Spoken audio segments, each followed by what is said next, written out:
Welcome back to STL TV Live. I'm Sarah Bernard.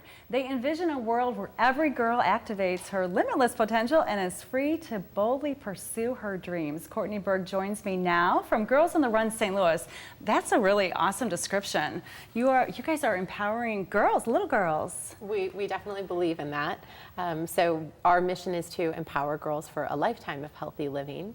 So we do that by creatively integrating running into our curriculum, which focuses on girls in 3rd through 8th grades.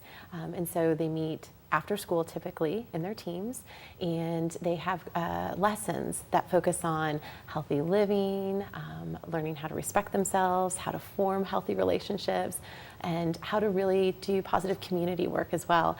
And all the while they're training for a 5K. So the 5K is part of their lessons. So the end of the school year, it's school year based, right? Calendar. Right. So we have two seasons, if you will, a fall and a spring. So right now, our girls are at the end of their spring season. Okay. And so at the end of the spring season is that 5K. Yeah, and we're going to talk about that in just a minute. But the thing about Girls on the Run that's so cool is it's a national organization, but was St. Louis one of the first cities, right, to have an organization here local? It is. You know, Girls on the Run started in 1996 in North Carolina by Molly Barker, and truly just her vision and her dream for that. St. Louis is just a tremendous example of what one woman can really dream and believe. So in 2002, a local mom, Jill Indovino, heard about Girls on the Run, read Molly's story, and knew that St. Louis could not only really provide that opportunity for girls, but really needed that.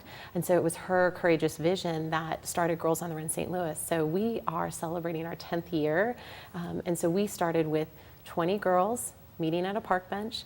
And this year we will have served well over 5,000 girls. So this season alone is 3,600 girls. That's amazing. And girls of all abilities, right? You don't have to be particularly an athlete. I mean, age 3rd grade. Oh my goodness, no. That's the wonderful thing about Girls on the Run is it really is open to girls of every ability. We like to say you don't join Girls on the Run because you're a runner. You join Girls on the Run because you can get to know yourself and have a wonderful experience. So it really is an open and affirming program. And it's after school, and one of the things that you told me earlier is that the girls don't even realize they're running most of the time. So whether or not they have an interest in running is not really that important. Right. So sometimes the name will sometimes give sort of that misidea, but we like to say that the running is something that just happens at practice. The girls are forming those great relationships with their coaches and with their fellow teammates, and they're discussing all these really, really pertinent topics. And they just happen to be running while they're doing it. Yeah, and that's the way exercise should be for all of us. Well, you know, that's just it, is you hope that this is something that they're going to integrate into their lives and their lifestyle and know that it is that tool that when they get into maybe that trickier time of middle school or high school, they know that the running is something that they can fall back on in terms of that's their sacred space, or that's something, a tool that they can use to support themselves. So hopefully, yes, that is their acceptance of exercise. Yeah. So you were mentioning that you've got a run coming up soon. That's the end of this semester for girls, but it's open to the public. Is that right? It is. So it is part of the girls program.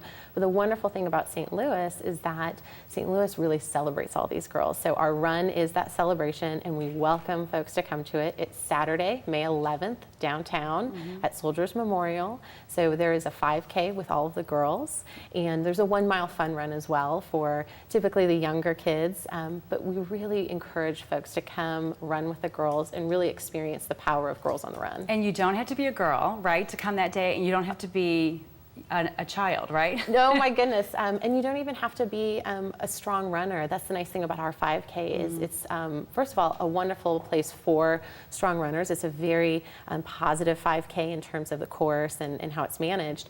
But it's really open to anyone. So if this is your first 5K, I think it's a great first 5K. Yeah, and so about how many girls do you think will be there that day? So we have almost 3,600 girls, about 1,100 coaches, and then we'll have a total of about 8,000 runners at the event. Oh, wow. But that's a lot of girls. So to go out and run with 3,000 girls, how fun is that? Oh, it must be a blast. That's exactly it, is that there's no other event in St. Louis like Girls on the Run in the 5K. girls have so much fun. We know that. So, but in addition to the run, if people want to learn more about the organization, become coaches, you don't even have to have a daughter to be a coach. You were a coach when you were in graduate school, you were saying. I was a coach. I didn't have a daughter. I just learned about the program and thought, this is amazing. What an awesome thing. And like so many of us, we said, gosh, I wish this program was around when I was in elementary school and middle school. Yeah. So we definitely welcome men and women to get involved as volunteers, as coaches, as soulmates. There's so many ways. Okay, so visit the website for more information. And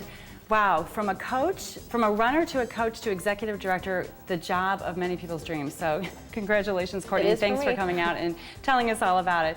So when we come back, you'll see how more kids are rocking cancer this summer in the STL. Stay with us.